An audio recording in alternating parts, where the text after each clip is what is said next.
Hi guys, so I hope everybody's well. Well, it's a cloudy day here in Hull. We had a bit of sun this morning and I absolutely love the sun, always makes me feel a bit better. And the beast from the east has definitely gone. As you can see, I have a second chair and actually a second person sat in my chair this morning. This is Adrienne. Hello Adrienne. Hello. Right, Adrienne, if anybody doesn't know Adrienne, is the very courageous lady that did a couple of articles in the Hull Daily Mail talking about being shunned as a Jehovah's Witness. So what I want to do this morning is, it's not so much an interview, it's just more a chat with Adrienne about past in the organisation, what she thinks, what she feels and what her aspirations are for the future. Now please bear with us, because as you can see, Adrienne's got some notes, and Adrienne won't mind me saying that Adrienne is autistic, so she does need the notes, and we have had a little chat about what kind of topics we're going to discuss, but Adrienne does feel that she needs notes to actually be able to concentrate properly and give her best and true account of her experiences within the Jehovah's Witness organisation. So without further ado, let's get into this. So Adrienne, Yes, we know each other. We've known each other for quite a while, and we, in a way, part of the Hull Purged. But the people that will be watching this video don't know you. So would you like to maybe tell me a little bit about yourself, how you got into the Jehovah's Witness organisation? And when that was? Well, you could say I was born into it, because my mother was contacted the day she came out of hospital with me. So we're talking about 1950. She had a tragic life and she was searching for meaning. Yeah, as we all do. Yeah, as a toddler, I'd be lying under the chairs at the Kingdom Hall, absolutely bored silly, counting all the little joints and chairs, making patterns out of the numbers on the publisher report board that was always at the front of the platform. Mm-hmm. I was scared stiff of the elders because they were always so dapper, like God incarnate or something. Yeah. And even when I worked with one decades later, I wasn't able to call him by his first name. It always had to be brother. So I must have sounded very silly to other colleagues. Yeah. Sorry. It's okay. So you was effectively, in a way, kind of born into the organisation. You say that your mum was contacted just after you was born. So effectively you were brought up in the organisation as a Jehovah's Witness. Yes. Yeah. You can probably appreciate this, that although very young, being autistic, Mm-hmm. we see things that other people don't, and we fail to see things that other people do. Mm-hmm. But I was very aware of hypocrisies going on around me. I was very aware of the inconsistencies. And unless you were in a prominent family or a strong clique, you couldn't progress. Mm. In my teenage years, I thought, well, if this is Christianity, I don't want anything of it. And why was that? Was that because you could see that they were saying one thing one minute, another thing another minute? Did you sense the hypocrisy within the organisation? Very much so. Even very young, Yeah. I could see the superficial.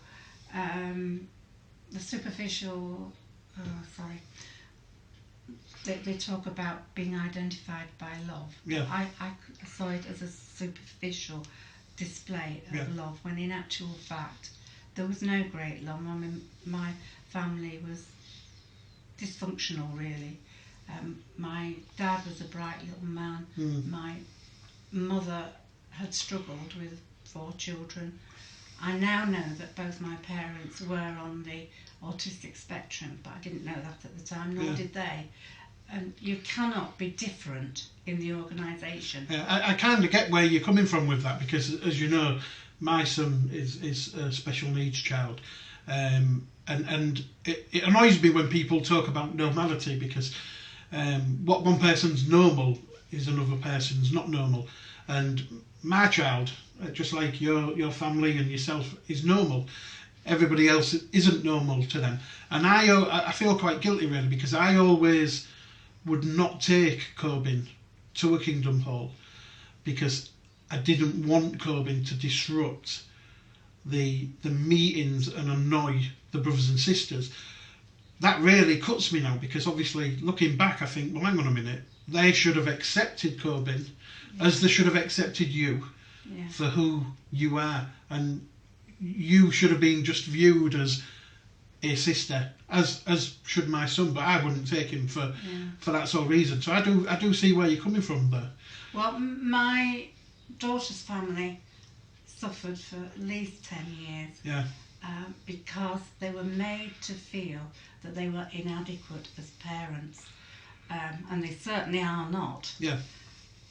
But because the children were obviously different, one was seriously autistic, so he couldn't be expected to sit for long periods of time. It was it was torturous for them. Right. So over the years, you say you first started going in the 50s. You'll have seen a lot of changes through the organisation, in doctrines, in teachings over those years. What stood out predominantly for yourself, and what really made you think? Well, even I didn't go back to 1870, but I was always aware of Watchtower continually changing predictions. I wasn't baptised in 1975, though I've always been in association with witnesses. And I thought that I couldn't feign faith just to save my own skin. However, I knew of families who sold up entirely to move to where the need was great, so to speak. And then there were was that for the 75 prediction? That was 1975, and then of course they came back to nothing, and they had to start all over again.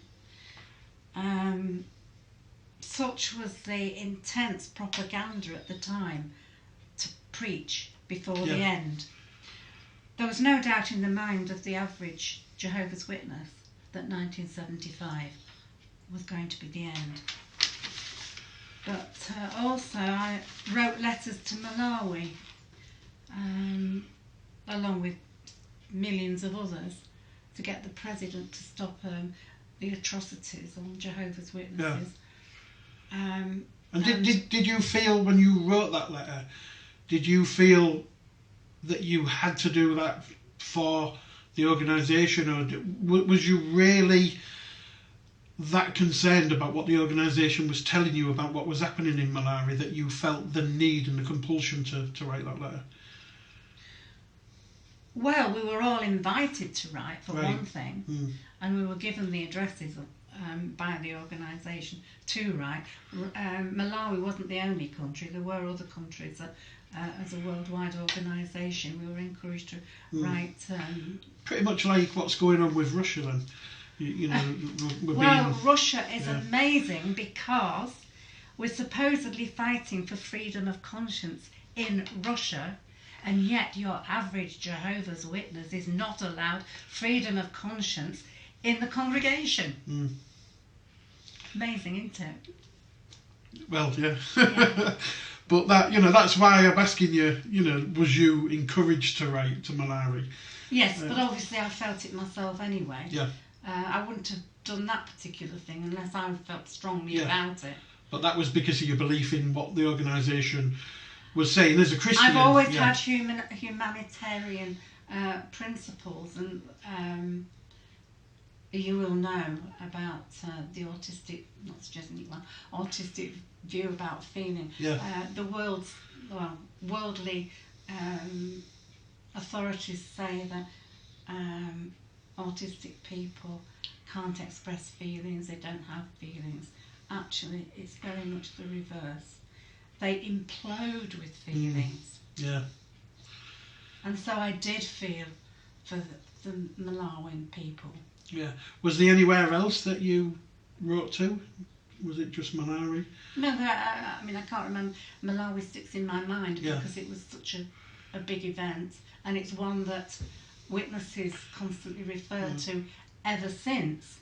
However, they don't compare it with what happened in Mexico when they allowed representatives from the world headquarters to use similar cards to get into Mexico. So another inconsistency. Yeah. So over the years you've seen, well, you've been told one thing, then you've seen that change, then you've seen something else being said. I mean, what about blood? What have you seen change with blood? Well, blood was a very big issue for me because I couldn't get baptised. Having a small daughter, thinking that if anything happened to her, I'd have to let her die.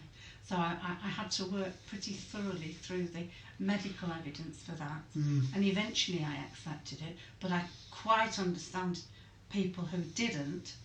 But we also had a family conflict going on because my 21-year-old brother died riddled of cancer. So the blood issue was a serious one for me, and I'm fascinated now by the changing stance of Jehovah's Witnesses because they're withdrawing from taking responsibility over it and saying, well, apply your own conscience to taking fractions. But my question would be, where do the fractions come from? Yeah, very good question. What is the process of extracting those fractions?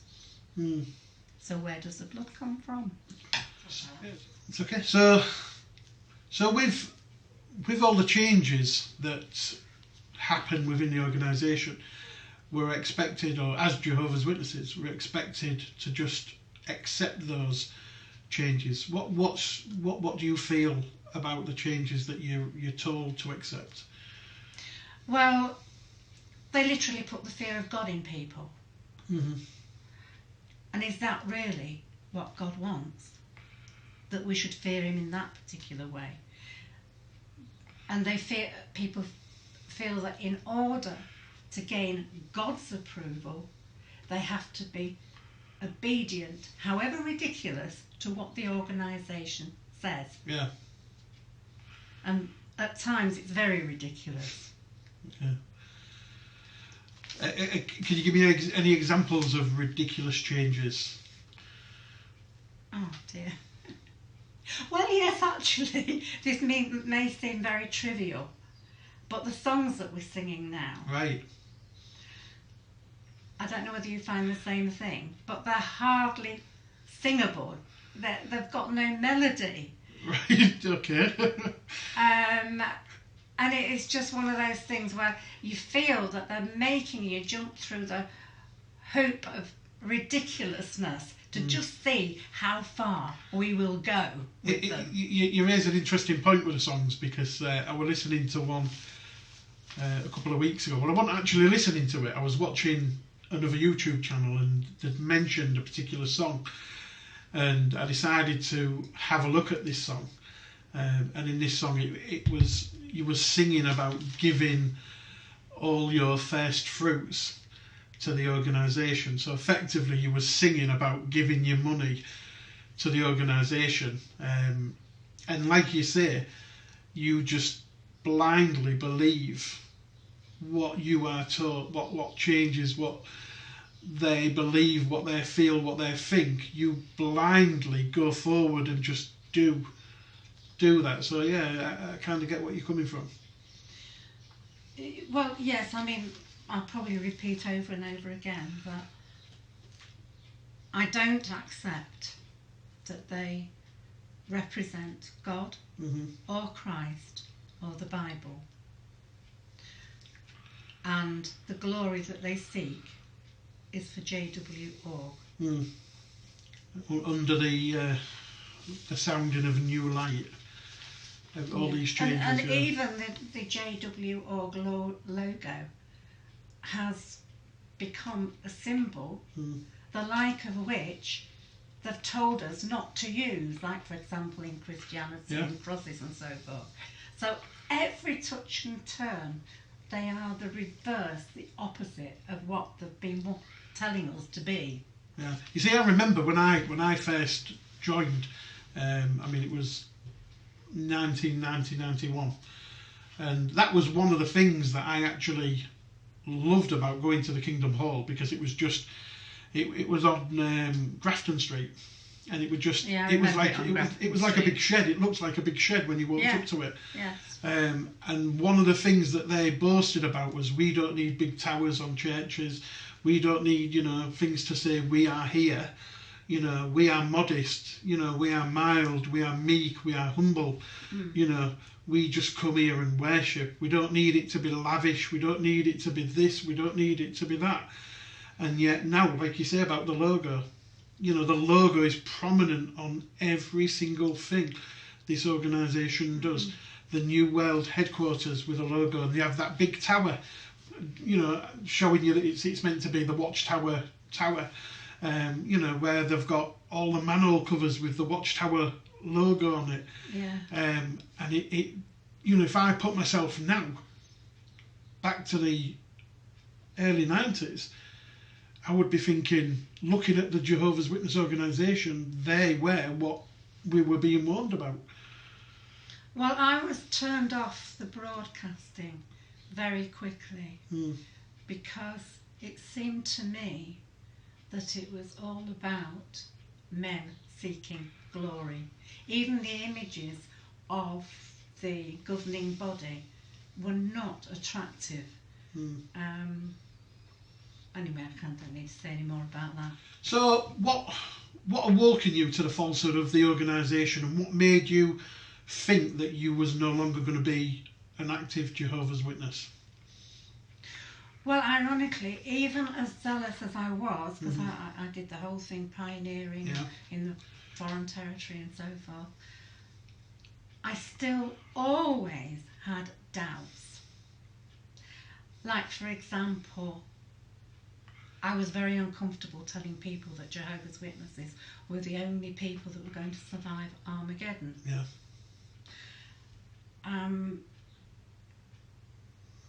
I could see that the organisation was not in sync with what the Bible actually says.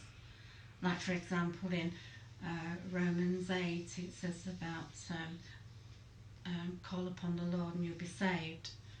And they've put in call on the name of Jehovah, when in actual fact, if you examine the context, it's Jesus we're talking about. Yeah.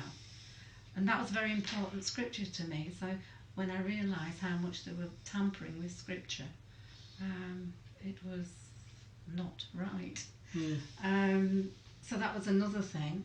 Obviously, the child sexual abuse worldwide, and even at a local congregation that went on for 40 years. Yeah, I've done a video on that one. Has disturbed me very much. Because I used to preach to people, if you're in an organisation that was deeply involved in child sexual abuse, would you stay in it? Well, we all did. The Catholic Church was the biggest bullseye that we had in our preaching ministry. We really used to pinpoint those, didn't we, Yeah. for that kind of criticism. Yeah. So how could I stay in an organisation that was doing that? Then I realised about the dodgy dealings in global markets and so forth. That was another big issue for me. So I had lots of concerns. I had also been in an abusive relationship for 30 years, which nobody was going to listen to me about because of the two witness rule and because of what the manual of the elders, the shepherd of the flock, yeah, tells them. Yeah. So there was my own personal persecution, which I thought I had to endure. But then, only in May this year, I saw friends, very good Christian people, yeah, being shunned, being disfellowshipped. So I thought, this is it. I've got to get out. But before that, over the last few years, I've experienced the worst kind of institutional abuse myself. Serious ostracism. Elders and their wives gave me a wide berth. On one occasion, the elder refused to accept my answers 13 times.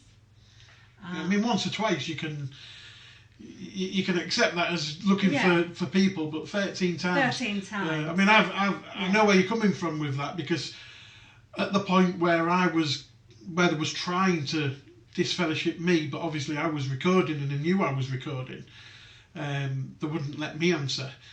So I would sit there sticking my hand up, and I kind of get where you're feeling. I knew that they wouldn't let me answer. You didn't know they wouldn't. But even though I knew that every time I stuck my hand up, you feel that, hang on a minute, I'm here. Well, I've done nothing significantly wrong. I really haven't. Since I was baptised.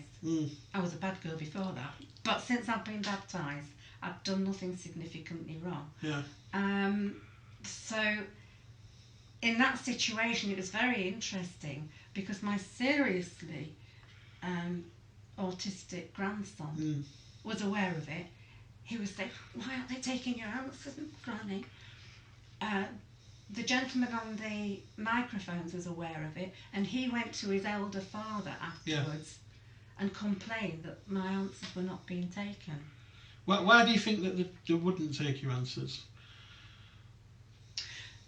It goes back to the domestic abuse that I was in, and the fact that, as you know from the Shepherds of Flock of God book, they will always listen to what a wife has to say with the husband present, and at the end of the session they will say, there, child, go back, read your Watchtower, pray a little bit more and be a good wife. Be a good wife, yeah. Whereas on the other hand, the husband can expect complete confidentiality from the elders, and even if in a case of adultery, they will not reveal that to the wife.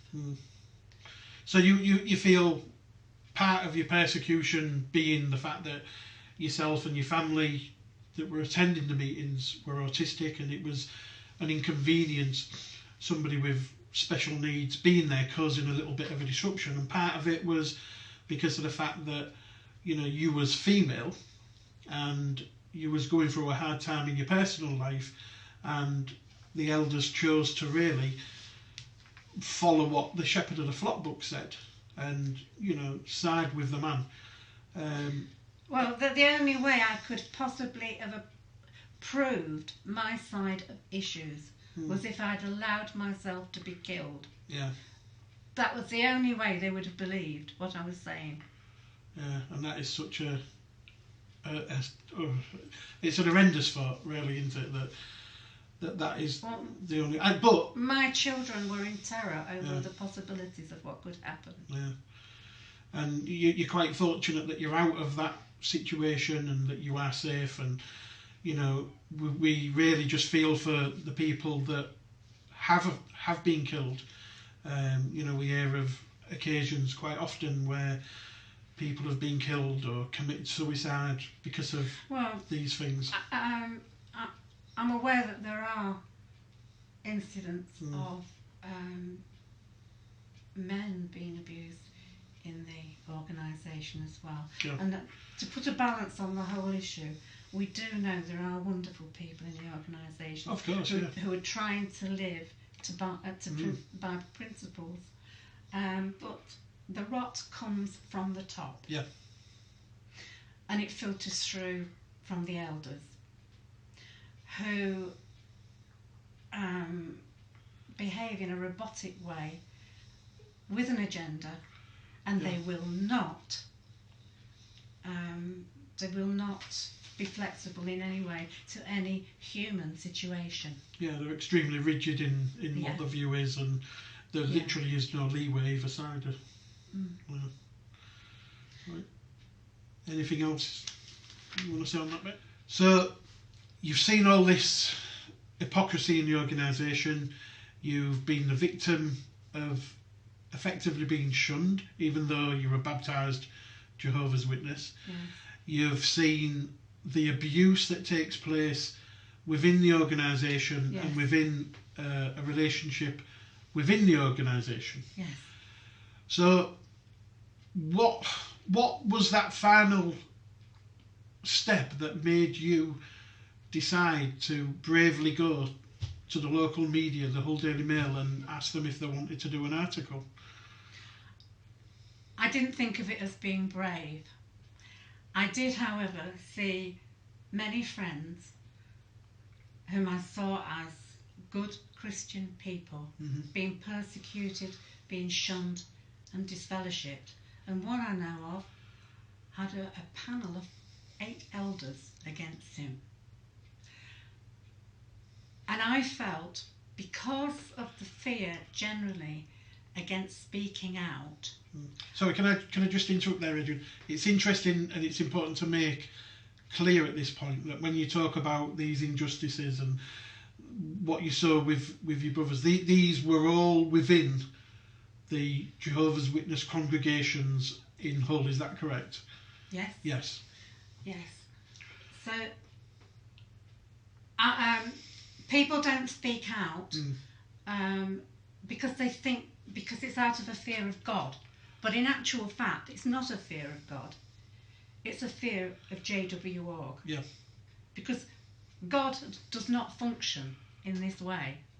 God is a God of love. Yeah. So I felt that I have less to lose than anybody else. I'm old. I've seen the changes. I've experienced the abuse. If somebody's going to speak out, then it can be me. Right. But it was a brave step. Well, I don't thank think you. I didn't view it that way, but thank you. Well, it was. I mean, I don't think many people would have stuck their head above the parapet and did what you did. So it was a brave step, and I think plenty of people that will be watching this video will be agreeing with me and saying that you showed great courage in taking that step and going to the press. And I want to thank you for that, and I'm sure plenty of other people do. So, this is all very humbling. Yeah, this no, is the last thing I'll it was a very brave thing to do. Thank you. So you've been to the Hull Daily Mail, you've been in the paper twice. They did 2 articles in the Hull Daily Mail. Yeah. I know that you did quite a lot of work getting into the Hull Daily Mail. And what I find really, really interesting is that you are still a baptised Jehovah's Witness. Yes, Now, it's amazing, isn't it? Yeah, I do find that strange, because having gone to the press and saying that this organisation is doing this, you would have thought, I certainly would have thought from experience of being a Jehovah's Witness, that you would have been the subject of a judicial hearing, that you would have been subject of an investigation meeting, that they would have been using the 2-witness rule to condemn you and to have you brought up in front of a hearing and disfellowshipped. That was certainly the case with me when they discovered, in fact before they discovered that I was YouTubing, that they was intending on doing an investigation meeting with me.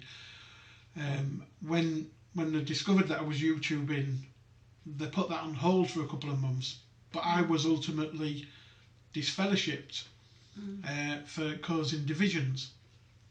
Now, what is interesting with you is it's been well in excess of 7-8 months since your last article in the Hull Daily Mail, and you are still a baptised Jehovah's Witness. Yes. Why do you think that is?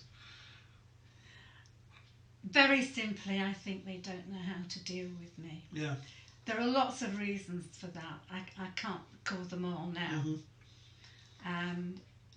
I think one significant thing is that I totally accept the existence of God. Mm-hmm. I totally look to God, to Christ as my leader, and I wouldn't have survived my brand of autism if I hadn't, in the way that it's happened. But I have absolutely no fear of JW.org.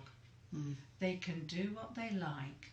So you feel that you have no fear of them, but yet they have fear of you in a way that if they try and persecute you with the ultimate of disfellowshipping you, that you will cause them more trouble than what it's worth to have effectively what they would call an apostate in their midst.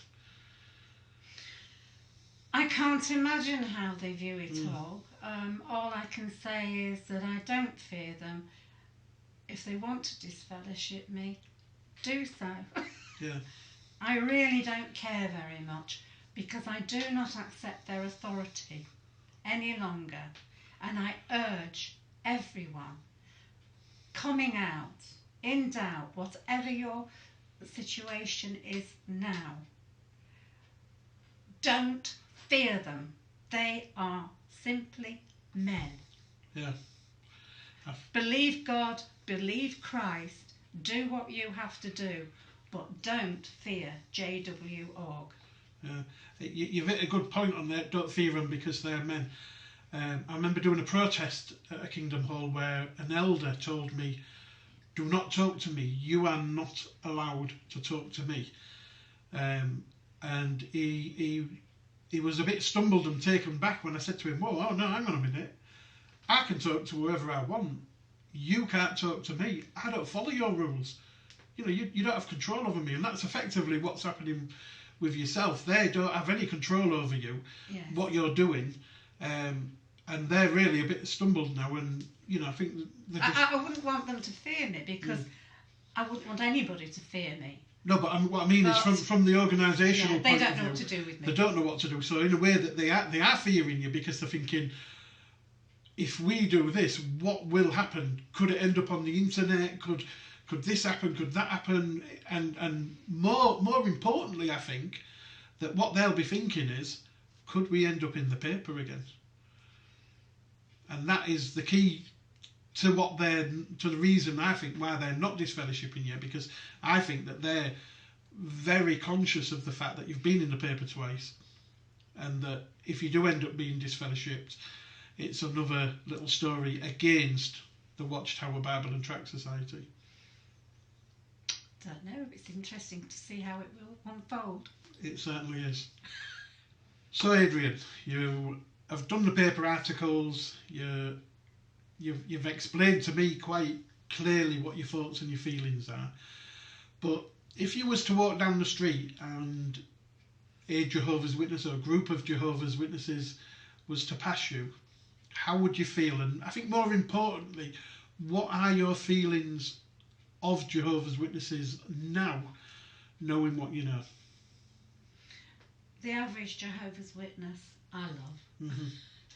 The rock comes from the top. Yeah. It's really not their fault that they're doing what they're doing.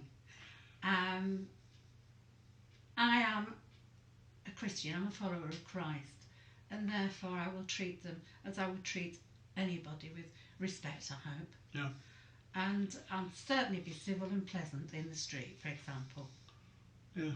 So you've no feelings of hatred towards any Jehovah's Witnesses. As you've just said, you're a Christian and you would believe them. But do you not feel angry about the way that you've been treated by the elders, the circuit overseers, for example? What's your feeling towards the elders and the circuit overseers, the people that really have a big understanding of what has gone on, because they work from the shepherding of the flock book, so they know the hypocrisy that goes on within this organisation. What's your thoughts and feelings towards those people? Well, I'm always sorry for individuals because they're caught up in what is, after all, a machine. Yeah. I don't feel any sense of revenge.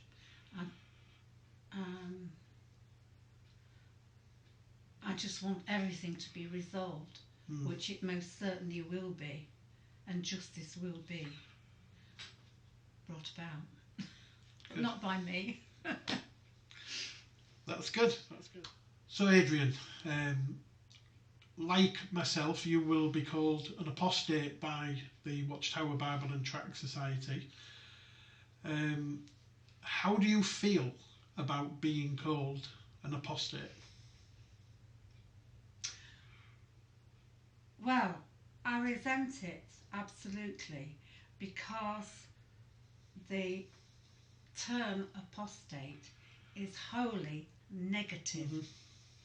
I do understand ones who don't mind taking on that label because it creates a separation from the organisation. But I personally am not an apostate. I wholly accept the existence of God. I totally believe in Jesus Christ and use him as my leader.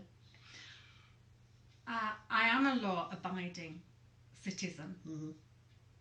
So except for their peculiar definition of the word, I am no apostate. And to use it on anybody is slanderous, even on those who don't believe in God in the way they do. It is still slanderous because of its negative connotations. Right. I mean, it's quite interesting because when I first started doing my YouTubing, I would label all my videos apostate films, and somebody put a comment in one of my films. I think I'd mentioned that I was an apostate in a video or something, whilst actually protesting, and it really struck me because they said, hang on a minute, what you're doing is you're falling into the narrative that they define you of. You know, they're saying you're an apostate, and they're saying an apostate is A, B, C, D and E. And what you're doing by saying, yeah, I'm an apostate, is you're fitting into their narrative, and really it's really a bad thing, because we're not apostates. And I think, as you've just reiterated there, it's a slanderous thing to be called an apostate. You know, you've still got your faith in Christ, you still believe in God, you still live your life to a Christian standard, and yet because you do not believe, or you do not have faith and belief in an organisation, not Christ or Jesus, but an organisation, they've deemed you as an apostate. It's quite bad. Well, again, I can understand people being quite proud of that, because if it separates from them, then it's something quite proud to be. But I'm afraid that it's not a term that I would prefer to use. Right. And I am not an apostate. Good, neither am I. Well, it's been an absolute pleasure to sit and have this chat with you. Are you sure about that? I'm certain. I hope that whoever's watching this will enjoy it as much as I've enjoyed it. But is there anything else that you just want to add on to the end of it that we haven't covered, or any message that you want to say to people that might see this video? Well, as you know, I've only been out since May last year, 2017. I'm still very green to it. But I have made observations, and I firmly believe that yes, we have to go through a grieving process. We hurt, we've all suffered, but we do eventually need to move on. Yeah. We've all come out in different ways. We've all got different stories, but we all hurt, we've all suffered. And it's important that we all support each other. Yeah. So let's not get in to the criticism, the judgmentalism that we've all experienced before in the organisation. Let's not get into squabbles amongst ourselves. We all have a right to our own viewpoint. Yeah. We can believe what we like. Some of us will go into politics, some of us will go into other Christian organisations, some of us will be revolutionaries of all kinds, some of us, but stop hurting. No, sorry about that. That's okay. You might have to clip that, but stop feeling shame, stop feeling guilt, stop feeling fear, because this organisation is nothing. Go ahead, live, but above all, be there to support those with whom you've got this in common. That we've all suffered, we've got that in common, and identify the enemy. And who is the enemy? Well, I'll leave you to draw your own conclusion. However, what I will say is from a scripture we all know, is get out of her, my people, Revelations 18, Right. if you don't want to share in her sins. Adrienne, it's been an absolute pleasure. Right, thank you.